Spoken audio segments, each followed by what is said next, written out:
Voilà, Laurence Maillard-Ménury. Oui, merci Madame la Présidente. Oui, Monsieur Béchu, vous avez partiellement déjà répondu à ma question. Je vous la repose quand même. Il s'agit comment vous, à la présidence de l'AFIT, allez-vous traduire l'orientation déclarée à plusieurs reprises par le Président de la République de réorienter la stratégie d'investissement pour le ferroviaire, à savoir limiter les nouveaux grands projets et porter les efforts d'investissement sur l'entretien du réseau existant et sur la réduction de la fracture territoriale. Merci. Merci. J'ai entendu Laurence Maillard-Ménury sur la question de la réorientation de la stratégie. Je partage totalement l'opinion du président de la République sur lequel il est aujourd'hui sans doute souhaitable de s'assurer des transports et des mobilités du quotidien plutôt que de multiplier les nouveaux projets. Et ça vaut pour tous les modes. Mais ça vaut évidemment pour le ferroviaire.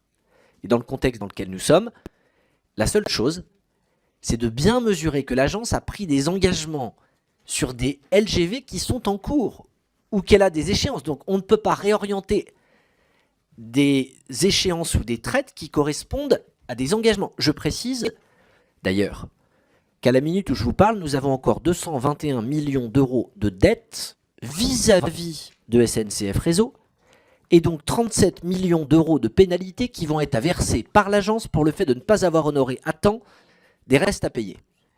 La bonne nouvelle, c'est que le montant de cette dette était de 700 millions il y a quelques années, il est passé à 400, il est plus que de 221, et l'enjeu c'est que ce soit la dernière année où on en est, parce que c'est pas une bonne allocation des dépenses publiques que de payer des pénalités de retard à un opérateur de surcroît qu'est la SNCF.